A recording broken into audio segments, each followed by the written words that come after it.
Yo, what's up? This is your homegirl Rapsody, and I just got to dig in the crates at Okayplayer.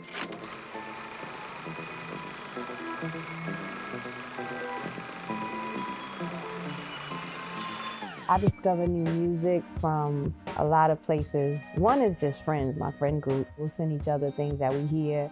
Two, I'm a big Pandora fan, so I'll get on Pandora, I'll put a station on, and a lot of things I've heard, and there's some things I haven't, and I'll go and I add them to a playlist. I think just out in the world too, like I was out in Europe and we were in a hotel and they were playing something on the intercom and we Shazammed it. But those are the main three places that, I find new music. This is easy, Michael Jackson. The first artist I fell in love with that I wanted to imitate, the Thriller video is classic, scared the living daylights out of me at the end, but he taught me how to perform. Where I think people discover my music, I honestly think my most powerful tool, word of mouth always. I always hear of, when I interact with my fans, their friends or, somebody they meet putting them on.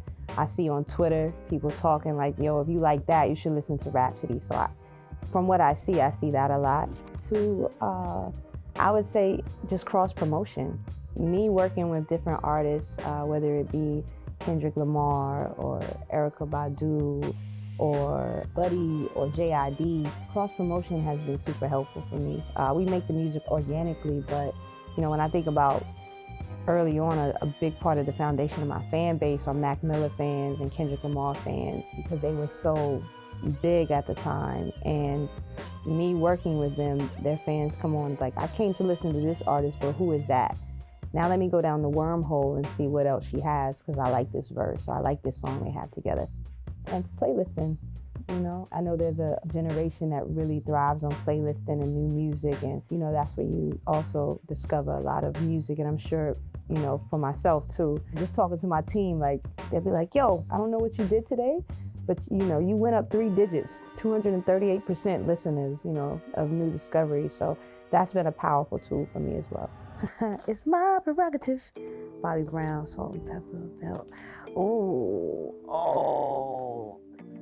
Before I go, LL Cool J, Janet. Oh, there's some good ones. Why y'all make this so hard? You can pick 12 out of the first crates.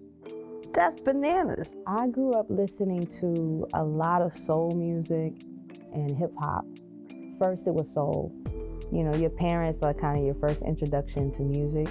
And my dad, Luther Vandross played every day, all day, in the house when he was taking us to basketball practice or to the grocery store. While he's cutting grass, he had a speaker that he nailed to a tree and he ran a cord.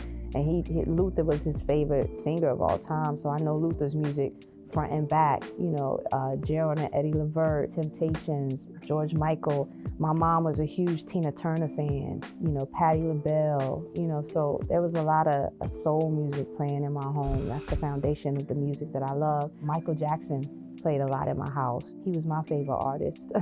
And the first time I fell in love with music, like for myself, that wasn't my parents. It's like, I like this, 3, 4, 5 years old, like, I like this guy. And hip hop, I'm one of 5 kids, so I have older sisters, and my sisters were listening to Mary J. Blige, and my cousin, who'd go hang with them, they'd be listening to Nas, Tribe Called Quest. On Saturdays, me and my dad were really big on watching the video countdowns. So he would be into video soul, I might be on Yo MTV Raps or whatever. So, I was watching videos too. So because of the age range, from my young self to my older sisters, to my mom and dad, it was a lot of soul and hip hop played in my house. Okay. Wait. Supreme Clientele, Ghostface. I gotta go with this one. Probably one of my favorite, if not my favorite Wu-Tang member. Tony, I have high school memories attached to this song, or was in middle school, I don't know. But that song is a big part of memories of me cutting the up. My favorite music video growing up is Remember the Time is really up there. Mike was such a creative and entertainer, and the dancing and the storyline, having Iman and Eddie Murphy, like, and he's spinning around, he turns to dust. Like, you know, I was in love with this guy. But two, Method Man and M.A.A.d, All I Need. I've always wanted to create the feeling of what it looked like seeing them on the rooftop in New York. The blue tint, Mary had the bucket on, like she just vibing. They both look so cool. He got the half braided hair. He had the crazy contacts in to make his eyes look crazy. He had on the Grant heels. I wanted those Grant heel sneakers so bad. Like, that video is really high on my all-time favorite video list. So those two stand out the most of my two favorite videos. Blonde is good. Dilla Donuts is classic. Jesus Christ. I got Al Green. I got God Who Is Jill Scott. Come on now. Yo, this got the joint on it. John Coltrane. I haven't heard this one. My favorite album artwork, it stops me in my tracks every time I see it, is Miles Davis' Bitches Brew. Like, one is so black, and the artwork, a true artist did this. It's not a photographer taking a picture. Somebody drew it, painted it, created it. This beautiful black face, but they're at a beach. But then you got this couple holding each other. But at the same time, it's kind of warped a little bit. Like whoever did it was on mushrooms. It's on some shroom shit, but it's black shroom shit. You feel what I'm saying? But it's art shroom black shit is what it is. When you get you an art shroom black ass album cover, like, you got a classic automatic. I can't remember the artist that did it, but this artist did several album covers that are my favorite. I'm so enamored by the cover. I said, who did this? And we found out he did many. And I hate that he's no longer with us. He's an ancestor, because I would love for him to do all of mine. Like, but Bitches Brew by Miles Davis, y'all go Google who did that and look at the rest of his artwork. It's black shroom art shit. Currently, as of today, my favorite song of my catalog is 3 AM featuring Erykah Badu. I think it's the best song I've ever made. I got to create it with my favorite artist of all time. I got to create a friendship with her as well. It wasn't just a song. I have memories and experiences attached to it. And it's so many pieces of me, right? It's the hip hop element, because I'm rapping. It's the soul element, because Badu is singing. But there's a poetry element for me too, which the third verse is me doing spoken word. So it's the most complete version of me and my love for music and genres all in one record. All right, we're gonna go with one of my favorites, Miss Jill Scott, with Who Is Jill Scott. No skips, classic album. Easy, Good Kid, M.A.A.d City. That's my bro. We came in this game together, classic record. Dilla Donut. If I'm making a playlist around 3 AM with Erykah Badu and adding 5 more songs, Common and M.A.A.d Come Close. You're All I Need by Mary and Method Man. This is a lover's soundtrack, Automatic. The Panties by Mos Def. Tell Him by Lauryn Hill. Bobby Caldwell. What you won't do for love. You tried everything, but you won't give up. Hey, get him, Bobby. Straight like that. That's my playlist. Aquemini, Outkast, shout out to the ATL. To Pimp a Butterfly, because I'm on it. Major, Kendrick got 2, that's crazy. But it's not though. The last body of work that I paid for was Mos Def, Black on Both Sides, off iTunes. I was driving one day. I wanted Fear Not of Man to put over a video that I was using for Instagram. I have it on Apple Music, but I didn't buy it, so I just bought it. On Fear Not of Man, Mos Def was talking that real. You know, people ask where hip hop is going where we're going. That type of talk, that's always timely. There's never not gonna be a time where that's not timely. That's forever wisdom and jewels that you can always play. The last concert I attended was in Bahia, Brazil, with Erykah Badu. She was performing at Afropunk. It was my first time in Salvador de Bahia. And yeah, I've been to several of Badu's concerts. Never get tired of them, they never get old. One of the greatest performers of all time. What stood out about her performance, it was about 10,000 people there. And again, it just shows me the power of music, right?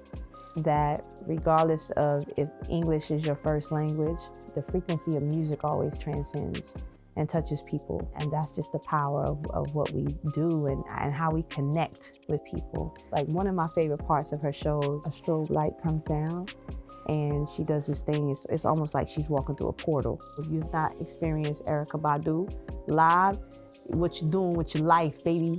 You're never gonna go see the same show twice.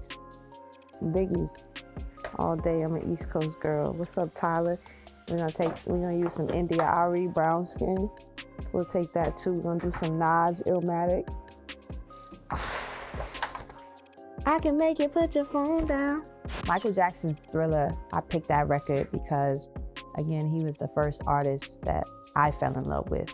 What I love about Michael and what shaped me and being a fan of Michael and watching Michael and incorporating it in my own artistry is one, the type of artist that he was. He was the biggest pop artist to ever live, the greatest pop artist, the greatest artist to ever live. But he never shied away from speaking truth. He never shied away from talking about the people. When you have songs like Black and White and They Don't Care About Us, he was never too big for the people. And two, like, that's the album like a lot of us chase in the way that, we want to have an album where every song nobody skips.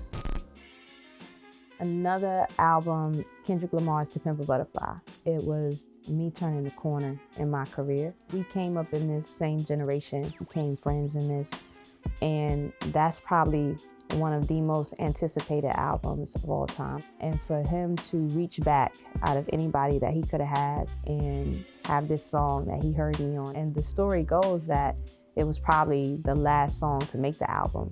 Knowing that backstory and knowing that us doing Complexion together and him giving me the introduction that he did. Hey, yo, where the homegirl Rapsody at? I need you to speak your mind, loved one. Like, he purposely said my name. He's intentional with everything he does. And he gave me room to do what I do.